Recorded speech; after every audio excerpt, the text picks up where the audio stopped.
ಧರೆಯೊಳೈರಾವತದ ನೋಂಪಿಯ ಹರುಷದಿಂದಿದನಾರು ನೋಂತರೆ ಸಿರಿಯಹುದು ಸತಿಗೈದೆತನ ಸೌಭಾಗ್ಯ ಹಿರಿದಹುದು ಹರನರಸಿ ಗೌರಿಗೆ ಸಮರ್ಪಿಸಿ ಹರುಷದಿಯು ಬಾಗಿನವನಿ ಎಂದೂರುವ ವೇದವ್ಯಾಸ ಮುನಿ ಗಾಂಧಾರಿಗರುಹಿದನು.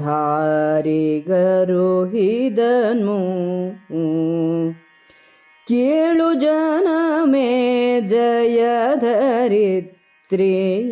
ಪಾಲ ಐರಾವತದ ನೋಂಪಿಯ ಹೇಳಿದನು ಧೃತರಾಷ್ಟ್ರ ನರಸಿಗೆ ವ್ಯಾಸಮುನಿರಾಯ.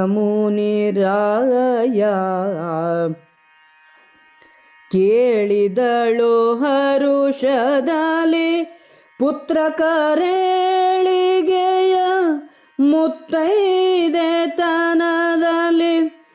ಬಾಳುವೆಯ ಕೈಕೊಂಡೆನೆಂದಳು ನಗುತ್ತ ಗಾಂಧಾರಿ. ತರುಣಿ ನಿನ್ನಯ ಸೂತರ ಕೈಯಲೆ ತರಿಸಿದ ಮೃತ್ತಿಕೆಯಲೆ ಸುರಕರಿಯ ರಚಿಸಿಯೇನೋಂತು ಭೂಸುರ ದೇವ ಸಂತತಿಯ ಪರಿಪರಿಯ ದಾನಗಳಲ್ಲಿ ಸತ್ಕರಿಸಿ ಸುಖಿಯಾಗೆನುತಲ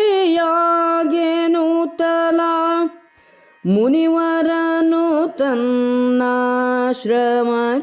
ಸರಿದನು ಬಾದರಾಯಣನು.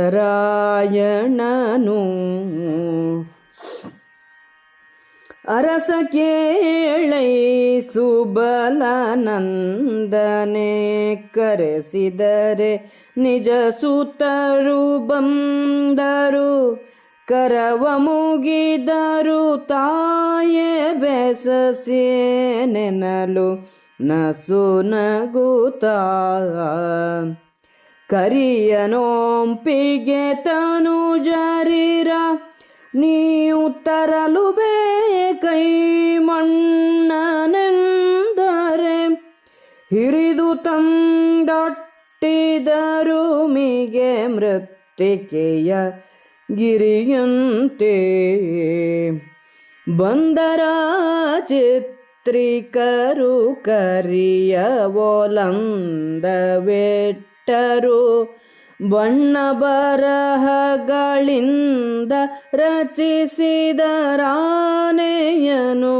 ಚೌದಂತೆಗಳ ನಿಲ್ಲಿಸಿ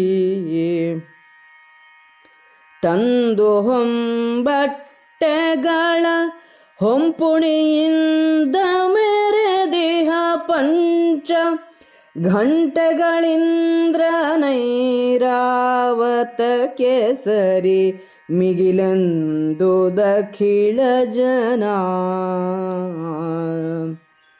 ಐರಾವತ ವ್ರತವನ್ನು ಯಾರು ಮಾಡುವರೋ ಆ ಸ್ತ್ರೀಗೆ ಐಶ್ವರ್ಯವೂ ಮುತ್ತೈದೆತನದ ಸೌಭಾಗ್ಯವೂ ಹೆಚ್ಚುತ್ತದೆ. ಶ್ರೀ ಗೌರೀದೇವಿಗೆ ಸಮಸ್ತ ಉಪಚಾರಗಳನ್ನು ಮಾಡಿ ಸುಮಂಗಲಿಯರಿಗೆ ಬಾಗಿನವನ್ನು ಕೊಡಬೇಕು ಎಂದು ವೇದವ್ಯಾಸನು ಗಾಂಧಾರಿಗೆ ಹೇಳಿದನು. ವ್ಯಾಸನು ಐರಾವತ ವ್ರತವನ್ನು ಗಾಂಧಾರಿಗೆ ತಿಳಿಸಿಕೊಟ್ಟನು. ಇದರಿಂದ ಮುತ್ತೈದೆತನದ ಬಾಳು ಮಕ್ಕಳ ಏಳಿಗೆಯೂ ದೊರಕುವುದೆಂದು ಕೇಳಿ ಗಾಂಧಾರಿಯು ವ್ರತವನ್ನು ಮಾಡಲು ನಿರ್ಧರಿಸಿದಳು. ಗಾಂಧಾರಿಯು ವೇದವ್ಯಾಸನ ಮಾತಿಗೆ ಒಪ್ಪಿ ಮುನಿಯ ಮಾತಿಗೆ ಒಡಂಬಡಿಸುತ್ತಾ ಇರುವಾಗ ಮುನಿಯು ನಿನ್ನ ಮಕ್ಕಳ ಕೈಯಿಂದ ತರಿಸಿದ ಮಣ್ಣಿನಿಂದಲೇ ಐರಾವತದ ವಿಗ್ರಹವನ್ನು ಮಾಡಿಸಿ ವ್ರತವನ್ನು ಆಚರಿಸಿ ನಾನಾ ವಿಧವಾದ ದಾನಗಳಿಂದ ಬ್ರಾಹ್ಮಣರನ್ನು ಸತ್ಕರಿಸಿ ಸುಖಿಯಾಗಿ ಬಾಳು ಎಂದು ಹೇಳಿ ತನ್ನ ಆಶ್ರಮಕ್ಕೆ ಹೋದನು.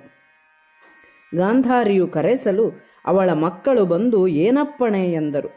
ಅವಳು ಮಕ್ಕಳೇ, ಐರಾವತದ ವ್ರತಕ್ಕೆ ನೀವು ಮಣ್ಣನ್ನು ತರಬೇಕು ಎನ್ನಲು ಅವರು ಮಣ್ಣನ್ನು ತಂದು ಬೆಟ್ಟದಂತೆ ಒಟ್ಟಿದರು. ಚಿತ್ರಕಾರರು ಬಂದು ಆನೆಯ ಗೊಂಬೆಯನ್ನು ಮಾಡಿ ಅದಕ್ಕೆ 4 ಕೋರೆ ಹಳ್ಳುಗಳನ್ನು ರಚಿಸಿದರು. ಆನೆಗೆ ಬಣ್ಣ ಹಚ್ಚಿದರು. ಕಣ್ಣು ಮೊದಲಾದವುಗಳನ್ನು ಬರೆದರು. ಬಂಗಾರದ ಜರತಾರಿಯ ಮೇಲು ಹೊದಿಕೆಗಳನ್ನು ಹಾಕಿ 5 ಗಂಟೆಗಳನ್ನು ಕಟ್ಟಿದರು. ಇದು ಇಂದ್ರನ ಐರಾವತಕ್ಕೆ ಸರಿಮಿಗಿಲು ಎಂದು ನೋಡಿದ ಜನರೆಲ್ಲರೂ ಹೊಗಳಿದರು.